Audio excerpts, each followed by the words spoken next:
Assalamualaikum, jumpa lagi. Nah, di sini kita seperti biasa akan membahas kembali tentang beberapa soal TWK yang mana pada video kali ini sudah part 8, di mana soal seperti ini biasanya akan muncul pada tes CPNS ataupun P3K nantinya. Oh ya, sebelumnya seperti biasa jangan lupa klik subscribe, like dan juga komen, dan aktifkan juga tombol loncengnya. Nah, seperti apa soalnya? Untuk soal yang pertama, Mukaddimah Hukum Dasar atau yang lebih dikenal dengan Piagam Jakarta merupakan hasil dari sebuah sidang yang diselenggarakan oleh A. Panitia 9, B. BPUPKI, C. PPKI, D. Kongres Pemuda, dan E. PBB. Nah, di sini seperti biasa kita pahami dulu pertanyaan dari nomor 1 ini, yang mana Mukaddimah Hukum Dasar atau lebih dikenal dengan Piagam Jakarta ya, dimana merupakan hasil dari sebuah sidang yang diselenggarakan oleh apakah oleh Panitia 9 atau PPUPKI dan seterusnya. Nah, di sini langsung saja kita jawab bahwa yang benarnya adalah diselenggarakan oleh Panitia 9. Hal ini berdasarkan materi di mana Mahkamah Hukum, di mana Mukaddimah Hukum Dasar atau Piagam Jakarta adalah rancangan pembukaan Undang-Undang Dasar 1945 yang memuat Deklarasi Kemerdekaan Indonesia. Nah, piagam tersebut dirumuskan oleh Panitia 9 di mana pada tanggal 22 Juni tahun 1945. Jadi jelas ya. Nah, selanjutnya kita lanjut pertanyaan nomor 2. Perhatikan ciri khas ideologi berikut ini. Yang pertama, ateisme. Yang kedua, dogmatis. Yang ketiga, otoriter. Yang keempat, ingkar HAM. Yang kelima, reaksi terhadap liberalisme dan kapitalisme. Dan pertanyaannya adalah beberapa ciri di atas merupakan ciri khas dari ideologi A.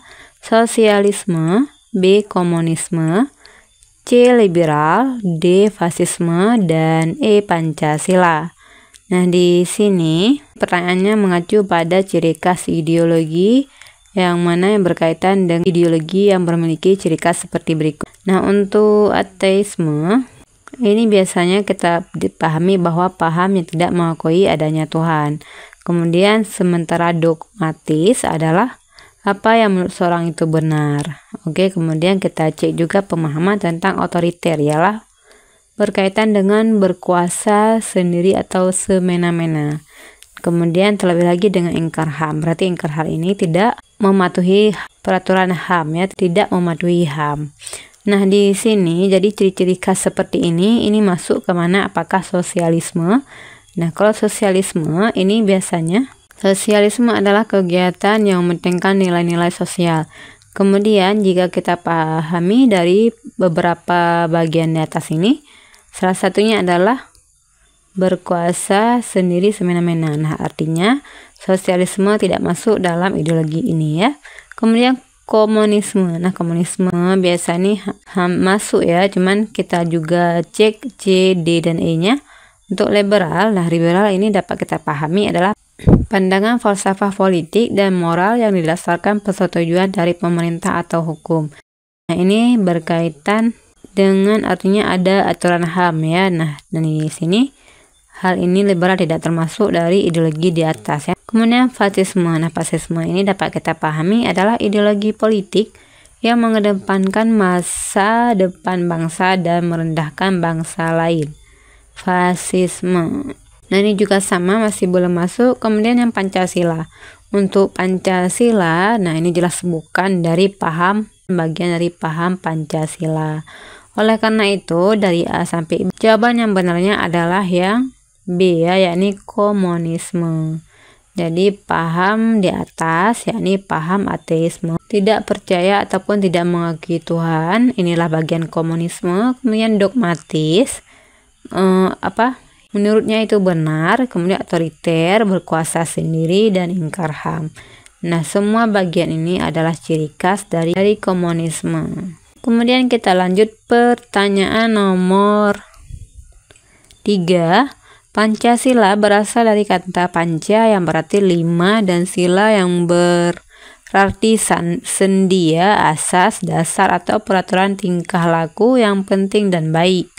Dengan demikian, Pancasila merupakan 5 dasar yang berisi pedoman atau aturan tentang tingkah laku yang penting dan baik, merupakan pengertian Pancasila yang diungkapkan oleh A. Notonegoro, B. Mohyamin, C. I.R. Soekarno, D. Ki Hajar Dewantara, dan E. Supomo.